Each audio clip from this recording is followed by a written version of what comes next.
Everybody is on their own personal journey with the Quran. I think that from the time that you realize that this is the word of Allah, that this is the greatest miracle on earth and in your personal life, um, I think your journey kind of like really gets started at that point. And like any journey, you take breaks, you might have some detours and things like that. And so even if you're in a place right now where you're like, I'm not reading Quran as much as I should, I'm not spending the time with it, or maybe you passively listen here and there, um, and you're not doing as much as you think that you should be, you're still on that journey, because it's something that always pulls at the heart, it always pulls at you. And even if you are only just listening a little bit here and there, or you may just kind of, your only relationship with the Quran are the ayat that you recite during Salah, it is still part of your life, And so it's just like a journey. It takes different turns and things like that. But that relationship never ends because it is something that can help us in Akhirah, It would be that companion for us in the grave, inshallah. And and if we didn't read it and we completely ignored it and we didn't recite it and didn't do the only way you could never recite it is if you don't do your salah, So, I mean, if you completely abandon the word of Allah, then that would be something that's actually harmful for us in Akhirah. Either way, it is part of our journey, right? So, that brings me to why I chose this name, Muqarrabeen, for this art initiative that I'm just starting and I want to explain. Because, I feel like Muqarrabeen, it's something that is mentioned in the Quran, and it captures the mission of life, which is to be of the people that are near to Allah subhanahu wa ta'ala. There's a hadith Qudsi where Muhammad says, and this is recorded in Sahih al-Bukhari, my servant does not draw near to me with anything more beloved to me than what I have made obligatory upon him. And my servant continues to draw nearer to me with voluntary deeds until I love him. When I love him, I become his hearing with which he hears, his sight with which he sees, his hand with which he strikes, and his foot with which he walks. If he asks me, I'll surely give him, and if he seeks my protection, I will surely protect him. That's just so beautiful. And before all that, in the beginning of the hadith, it says, whoever shows hostility to a close servant of mine, a wali, I declare war against him. So it also shows us how protective Allah is over the ones whom he loves, So these people who are close to him, he does all of this for us, It just focuses me on Allah's love and the whole goal of life, which is to be near to him and to be near to his love, And also it reminds me of how precious these obligatory deeds are, like our daily salah. Those are obligatory, but they're not mundane, they're actually sacred, and they're so beautiful and so sweet in Allah's eyes, you know what I mean? And then I come to like where Muqarrabeen fits for this art initiative, because I feel like it fits into the category of the voluntary deeds.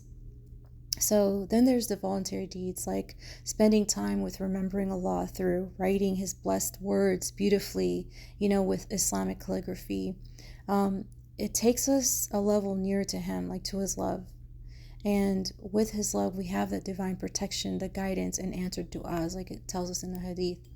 So that hadith is really all about the Muqarrabeen, the ones who are close to Allah. And then there's ayat in that mention, al-Muqarrabeen in Surah al-Waqiyah, where the translation says, and if he is among those brought near to Allah, then for him rest, fragrance, and gardens of bliss.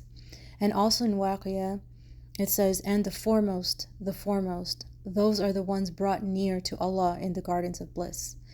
So it says Muqarrabeen and Muqarrabun, So for me, when I hear al-Muqarrabeen, it ties all this together. It ties us to the target, which is Allah's love,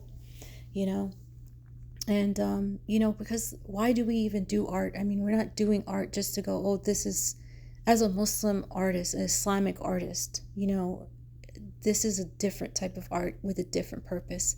The purpose is to become of Muqarrabeen, as far as what I'm trying to do, and what the for me, the master calligraphers that I have met and spent time with in Turkey, that is the goal for them. It's not to produce something that people come and look at and say, oh my gosh, wow, mashallah, you're talented, because that is like absolutely not what you're looking for. We're looking for a way for us to spend time doing something that is pleasing to Allah, beautifying the words that are so the most beautiful, this miracle, giving each letter, which we know each letter that we recite is worth so many blessings, each single letter, and each letter has meaning that we don't even understand.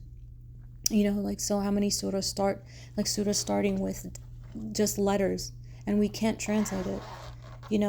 So it makes sense to me that we have an art form where we take time to write each letter in a measured way with care, even though if there's many calligraphy styles, but they are styles and they are thoughtful, and measured and balanced and beautiful, and they give dignity. They don't dignify.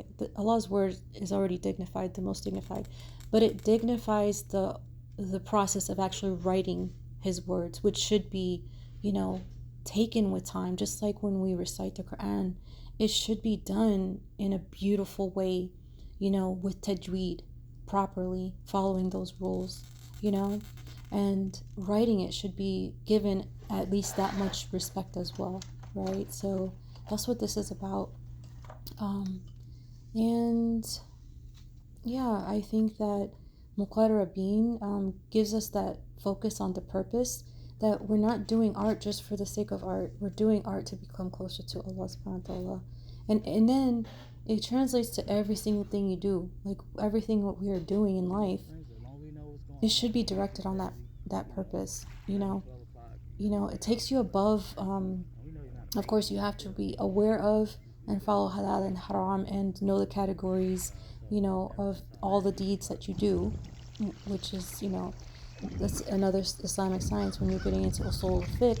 But understanding like that you're doing all of that, and we have this in-depth knowledge of how we categorize everything that we do in life, because we are trying to do what pleases Allah so that we can become nearer to Him, so that we have His love, And so this is the beautiful word to me, Muqarrabeen, which just ties it all together in one word.